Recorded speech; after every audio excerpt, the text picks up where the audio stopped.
I've noticed myself, I'm not sure many of you guys have noticed it, but over the past couple months, Stephen A. Smith has been speaking up about the black culture, about what's going on in the black community. Not too much, but you know, that's a little bit. I'm not sure if it's too late for him to speak up now after so many years has went past, and they just look over it because they don't live in those communities no more, like a lot of rich celebrities. We don't know Stephen A. Smith is rich, all right? So I'm not sure how many people might take his message coming from a guy that is pretty well off. So I'm not too sure. But hey, let's see what he got to say.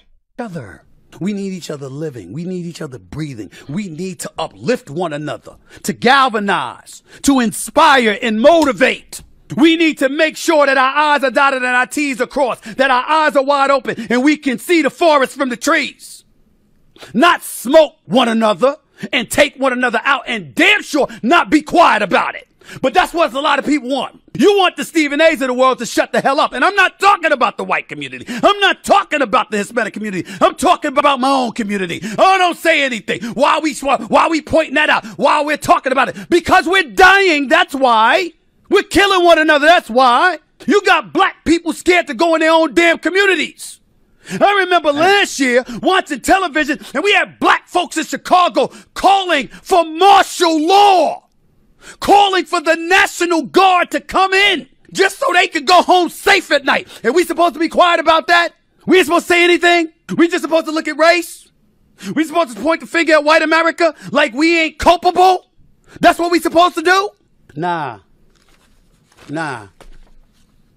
I'm not doing that. We're not helping each other by being quiet and averting ourselves from holding our own selves accountable. This isn't a political issue, veering towards the right or the left. This is about life and death. That's what this is about. Ah, man, yeah, he went in there for that little couple minutes. I ain't gonna lie, he definitely went in. And I like what he just said is true, man. People don't be like being held accountable.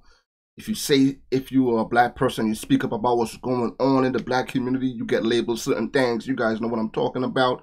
They call you a sellout and all other type of words. And if you're rich, you don't know what it's like to be in those communities. So it's like you can't win. And if you're like me with an accent that came from foreign country, I came from Trinidad. Even though I've been living here for over 25 plus years, and as a citizen, I still can't speak of it because I got an accent, because I wasn't physically born here.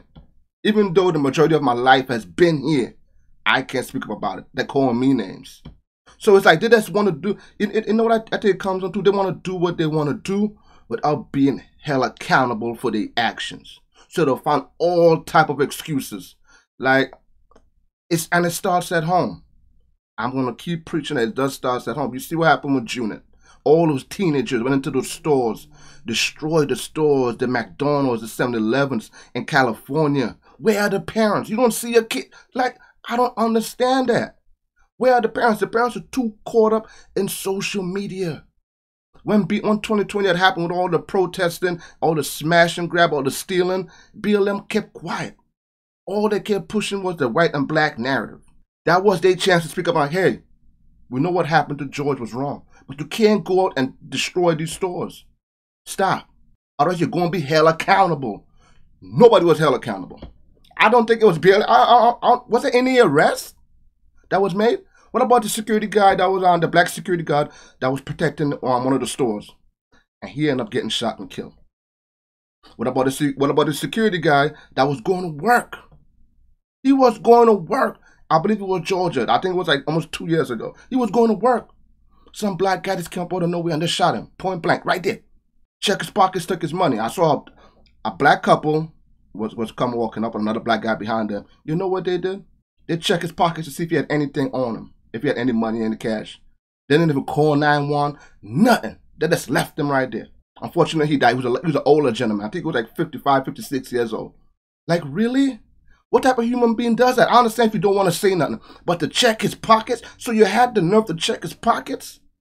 But not the nerve to call 911? We know you didn't see what happened, but at least call. Maybe he could have survived then. Maybe. But I don't think he was going to survive because where he got shot. It's sad, man. He could have been somebody's grandfather. He could have been somebody's husband. That's somebody's brother.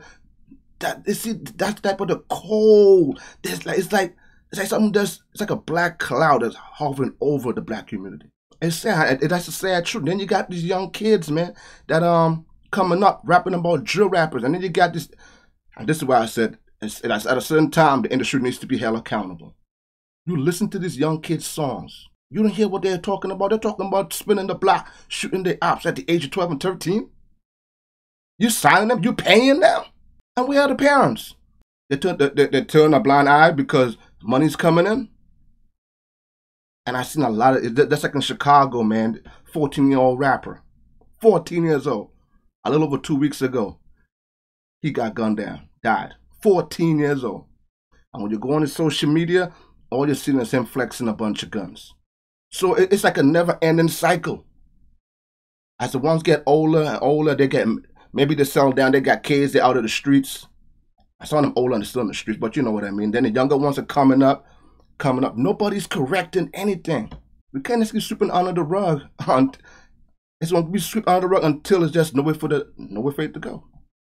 Besides, you know what's going to happen next. That's going to spill out in every other community. It's going to get worse.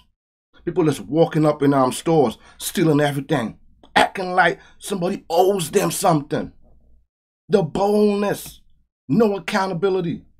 It's okay. I'm always doing past. I forget how much it was that you are allowed to steal. You're allowed to steal a certain amount of money. Certain things worth amount of money. So it's almost they're allowing it to happen. And did you guys see that video of the worker? I forget what it was. I think it was Colorado. He was working, but he didn't intervene. The guys of them stole a whole bunch of detergents and stuff like that, and they took it to their car. He was only recording them talking. He didn't intervene. He didn't say nothing. Right? You know what it did? The store, they fired him. They fired him. So it's almost like we condoning. He didn't intervene. He didn't went and try to grab the stuff back. So it's almost like we condone this type of behavior. It doesn't matter what race it is, but in the black community, the gang violence has to stop. Just like Stephen was just saying. This is almost like a sport to our own people. But when something happens with a white and black person, oh my God, it's racism. When the guy got choked out in Manhattan City by the white guy, you guys saw that, right? I'm not sure what he was doing. I didn't follow up on the story because all I saw out there was Black Lives Matter and people protesting all type of stuff. I just couldn't keep watching it because we are so quiet when it comes to black and black violence, which is just out of control. You saw what happened in what was it? Baltimore? The block party that got shot up when it was kids out there and stuff. Kids out there in a block party. You shooting up a block party with kids there? Man. But we out there protesting in the city because one white dude choked out a black dude. I forget what the black dude was doing. But really? A block party. Why don't you go protest that? I forgot. I think it was like 30 people that were shot. 30 people were shot. I don't know what it's going to take, man, but I'm pretty sure they ain't going to listen to Stephen A. Smith. They're going to say, dude, you're rich. You don't know what it's like to live in our communities. You guys know what's going to happen. They're probably going to be bashing me in the comments right now, even if I, myself, just wants the best for the black community. I'm not rich. I'm just a regular black guy that is tired of seeing I lost at least 4 friends from black and black violence. That was unnecessary. I lost one of my friends because he was selling weed with one of his friends, right? And all because he made more money than his friend, and he's seeing my friend buying nice clothes. He got jealous and took his life. There was no amount. There was nothing. There was no beat. There was nothing. He just got jealous, and that's what goes in the black community. A lot of people get jealous and envy. I want to rob you and take what you got that you work hard for. It's scary, man. Hopefully something changes soon. And we can't depend on any. I'm not the leader, man. I'm just here trying, you know what I'm saying? Hopefully somebody will listen. Hopefully something will change, even if it means changing one person's life. But we got to start somewhere, man. BLM was that chance and opportunity to try to make a difference in the black community. They squandered it. It was all about it for themselves, all about the money, all about the riches. They didn't care about the black community. I don't care what you try to say about it. But shout out to Stephen A. Smith for at least saying something. I'm not sure that might cancel him. They might try to get him up out of here. But I'm gonna leave you with this. Before you try to get him up out of here, why don't you try prove him wrong what he just said? You can't. Because everything he just said is facts. And you can't debate facts. Hope you guys enjoyed the video. Give me you guys think about it in the comments. And until then, I'll see you guys next video. Peace out. You guys have a blessed day.